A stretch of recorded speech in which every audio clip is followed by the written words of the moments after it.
মহানগৰীৰ জুৰোডত স্বাধীনতা দিৱস উপলক্ষে উলিওৱা হয় ভিণ্টেজ কাৰৰ এটি ৰেলী। হেৰিটেজ অটোমোবাইল এছ'চিয়েশ্যনৰ উদ্যোগত এই ৰেলী সম্পন্ন হয়।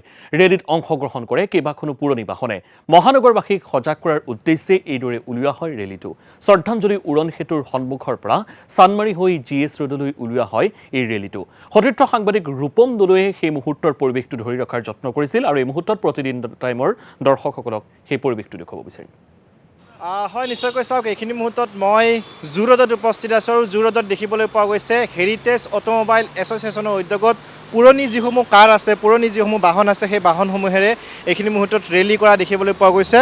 স্বাধীনতা দিৱস উপলক্ষে সকলোকে সজাগতা কৰাৰ উদ্দেশ্যে এই ধৰণে তেওঁলোকে ৰেলী কৰা দেখিবলৈ পোৱা গৈছে। এই বাহনসমূহ দেখুৱাইছোঁ মেঘালয়ৰ ৰেজিষ্ট্ৰেশ্যন এখন বাহন আমি এই ধৰণে দেখিবলৈ পাইছোঁ। খুব সুন্দৰকৈ তেওঁলোকে ৰেলী কৰিছে আৰু এই ৰেলীটো উলিওৱা হৈছে জু ৰোড স্থিত যি হেৰিটেজ অটোমোবাইল এছ'চিয়েশ্যন আছে সেই এছ'চিয়েশ্যনৰ উদ্যোগত এই ৰেলীটো তেওঁলোকে কৰিছে আৰু কিছু সময় পূৰ্বে চিটি চেণ্টাৰৰ ওচৰত থকা যি হেৰিটেজ অটোমোবাইল এছ'চিয়েশ্যনৰ যি কাৰ্যালয় আছে তাৰ পৰা তেওঁলোকে ওলাই আহিছে আৰু ওলাই আহি তেওঁলোকে এই ধৰণে জু ৰোড হৈ তেওঁলোকে আগুৱাই যাব। আগুৱাই গৈ GS ৰোড হৈ জু ৰোডেৰে তেওঁলোকে চানমাৰী হৈ ওলাই যাব। চানমাৰী হৈ ওলাই গৈ GS ৰোডেৰে তেওঁলোকে পুনৰ সেই স্থানলৈকে ঘূৰি আহিব। আমি দেখুৱাইছোঁ পুৰণি বাহন অৰ্থাৎ বিদেশৰ বিভিন্ন বাহন আছে। এখন বাহন দেখুৱাইছোঁ, এখন বাহন বিদেশৰ বাহন আৰু এই বাহনসমূহ লৈ তেওঁলোকে এই ধৰণে ৰেলী কৰা পৰিলক্ষিত হৈছে। এয়া জু ৰোডৰ পৰিৱেশ আমি দেখুৱাইছোঁ। আজি বিভিন্ন প্ৰান্তত ৰেলী কৰা হৈছে।